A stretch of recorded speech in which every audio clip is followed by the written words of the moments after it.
Living in the mountains in the Philippines is definitely cooler than the lowlands, but consider the advantages and disadvantages. And this, we're up on tops, up above Cebu City, Cebu, the Philippines, and zooming in there with my Canon SX70. A little bit of look at the city. The so many. I've been here 3 trips and about 7 years in Cebu City, and so many of these buildings here are new over the course of the last 7 years. So a lot of changes taken place. I've had a number of people comment and send me emails about where do I recommend living in the mountains, getting up higher. And that's the only way you're going to get out of the heat is going up in elevation pretty much in the Philippines. If you're down lower some places and you have a steady breeze, that will certainly help. Come along on this trip. I'm gonna show you a video of going down from tops about 2,000 feet, 600 meters, I believe, up in there. We ate up here at Tops Restaurant, number of restaurants up here, and luckily we walked up, and I did a video about the walk up. And anyway, we found these hobble motorbike taxis up here, 200 pesos, about $4 to take us back down into the city, back down to Lahug, JY Square Mall area. So first off, there's one town I'm familiar with up higher, and a number of advantages. Valencia, up above Dumaguete. It is up in elevation. It's cooler up there. I've been told by many years ago by somebody who lived up there that the electricity, some of it at least, is also generated by thermoelectric, I believe, from steam out of the earth, and therefore it is cheaper than electricity many places. So he told me rarely use any air conditioning up there. I'm sure there are hotter days. If you don't have a breeze, you might want to be sure you had one.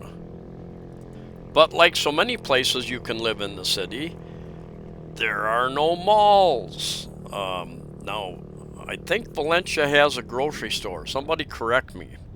I've driven around there just a little bit, or ridden around there, and not absolutely sure. Do they have a grocery store up there? I would suspect that they do, but maybe it's limited. I'm not sure. I have a friend that lives up in Antipolo, up in elevation above Manila a little bit, and he said, yeah, it's a little bit cooler up there. He's not nearly as high as we are here on this mountain, but he said a little bit cooler there. But they also tend to get a few more typhoons through that area over the course of a year. A subscriber commented on my video about walking up this mountain that he had looked at renting a house up here, but he said it was very expensive, and you can find cheaper places, you can find very nice expensive places, and I think that was a house right there possibly.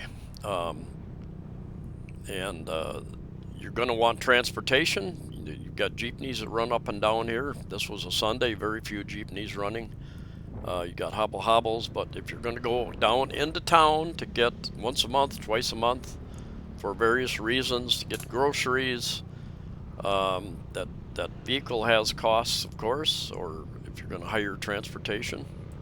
There is always the possibility that in a big storm and or typhoon, more like a heavy rainstorm, that you can have landslides that can close some of these mountain roads as well. So that is a factor. When we were walking up, there were a number of places that they've tried to put barriers up. They've hung some like chain link fence sections over some of it to try to keep it from, if there is a landslide, it's not if it's when it's going to occur. Perhaps it won't be quite as bad as it would be without those kind of barriers.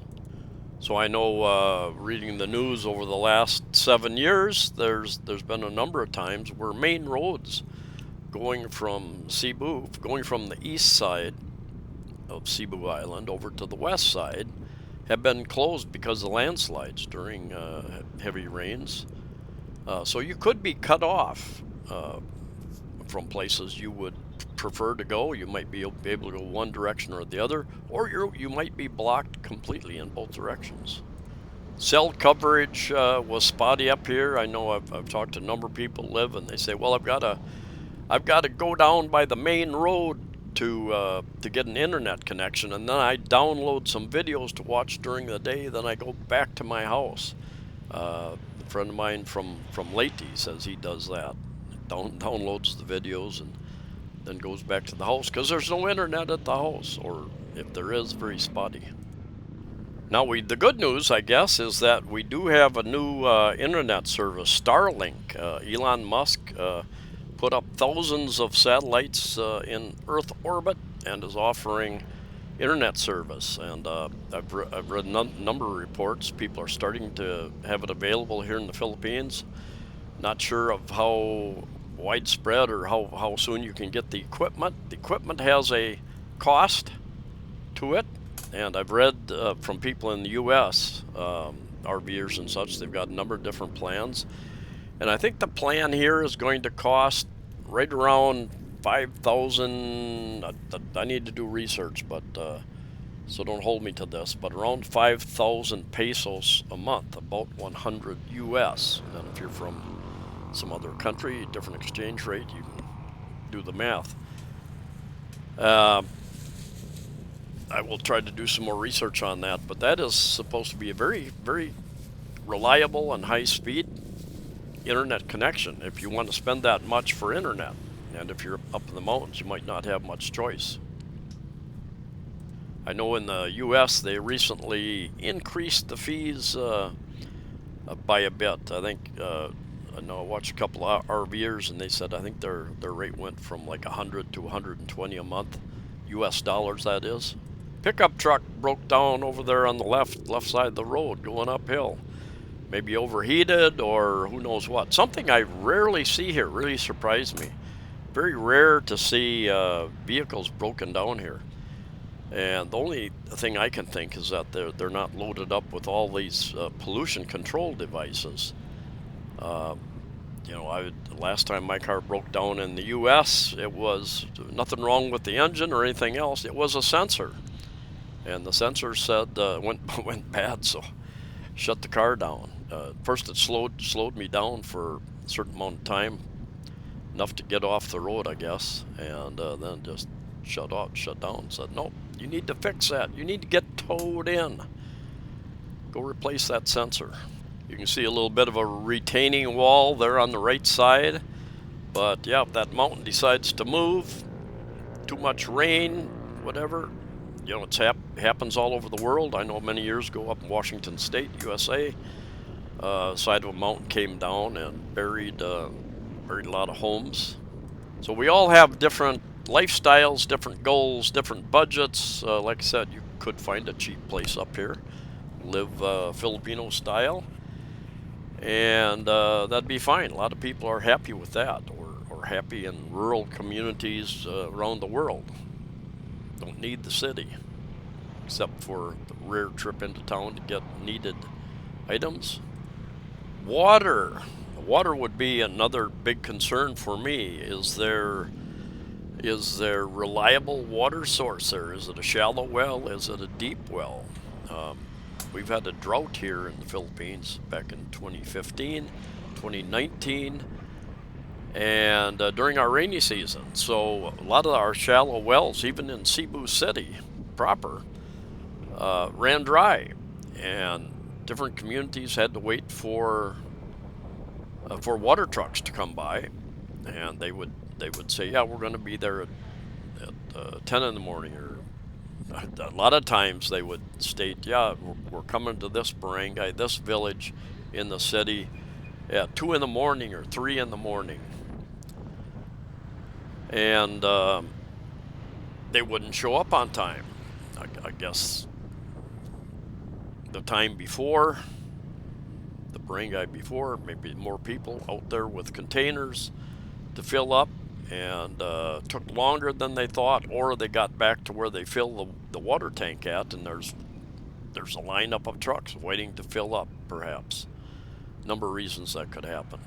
But I had taxi drivers tell me, yeah, got up, supposed to get water at 3 a.m. and water truck never showed up. When Typhoon Odette was headed our way and ended up doing quite a bit of damage here in Cebu City as well as many other areas, first thing I did, you ask yourself the question, what can go wrong? What can go wrong? Well, the water purification sites could get damaged so that they can't purify water. So I went out and made sure I had like 6 5-gallon jugs of purified water, so that would keep me going probably 6 or even 9, 10 weeks if I rationed it out. I would definitely do the same thing in the mountains. The more rural I am, and if you got a deep well, that's a little more reliable, of course.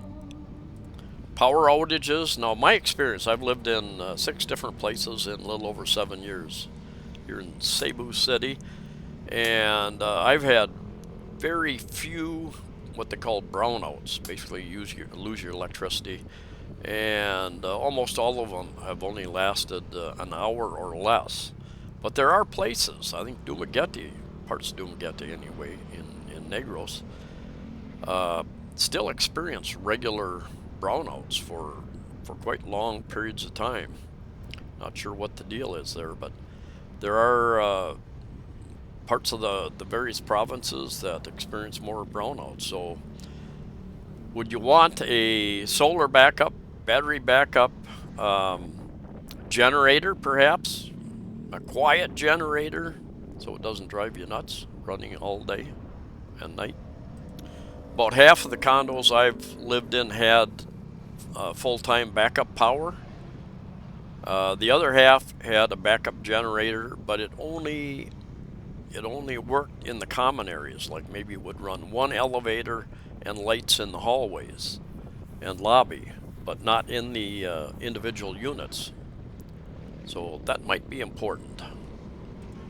One of the reasons I live in a condominium is because of the security offered. It's a lifestyle, number one, choice, and it's also has to do with security. We've got 24-hour security guards. They do a pretty good job of checking people coming in that they don't recognize. And if I had a house someplace, whether it's in the mountains or the province or even in town, even if you've got those big walls and wire or glass up on top of the wall, if somebody wants to get in, if you're gone for a few days, somebody wants to get in, there are ladders, there's get on somebody's shoulders, throw a blanket, throw something over the wire, and you're in. Not that difficult. I know many years ago, I think Mike Philippine, a lot of you guys used to watch his videos. He died a couple of years ago, unfortunately. But he had rented a house, and him and his girlfriend were sleeping upstairs, and somebody broke in the middle of the night. They never found it till morning. And apparently that's happened before. Somebody else that lived in the place. But stole their laptop, a number of different things. So security would be a concern. I know a lot of people have dogs, not as pets, but as watchdogs. And they will be barking and barking and barking. And I guess the point being that they will hopefully fend off or scare off any would-be burglars. Now there are a number of developments up in the mountains just south of the Manila area and near Taal volcano. Now, do you want to live near an very active volcano? I just did a search, and here's a article. It says eruption drives property prices down in Tagaytay. I probably don't pronounce that properly, which is very near the Taal volcano up in southern Luzon. Another important factor for many people would be how close or how far away Are you from proper medical care up there in the mountains? If you have an accident, if you cut your finger off or some other accident or have a medical issue, how long will it take you to get to a proper hospital for medical treatment? There was some discussion here whether they were going to drop us off here and we would take the jeepney on in, but the agreement was that they would take us all the way in and drop us off down by JY Square Mall. I don't mind riding a jeepney, but going to take quite a bit longer. They stop, drop people off, pick people up very frequently, which is one of the complaints about jeepneys. Another possible advantage of living in the living in the mountains is that hopefully you're up above a lot of the pollution and cleaner air, cooler air. Could be much healthier living up there. And then if you've got a little bit of space, you could even grow your own some of your own food, garden. I know a number of people who have piggeries, or they've got chickens. They get their own eggs. Somebody commented the other day or sent me an email. They were, I forget where they were going to settle down. They had the wife had some property, and he was thinking of starting a caribou farm because caribous are in big demand. Breeding and raising caribou. One of my goals still is to ride a caribou. I have ridden horses. I have been on the backs of cows in America,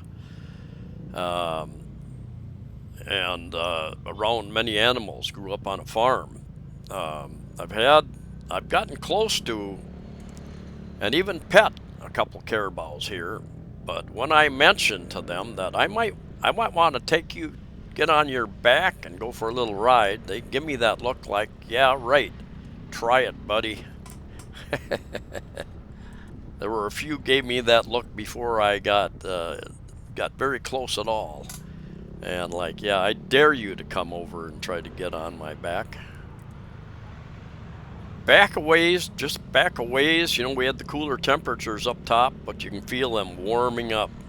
And here's one of those new towers. What is it? 128 Nivell Hills, I think, is the name of that new condo. And that right ahead of us, that tall building, that is Marco Polo Hotel.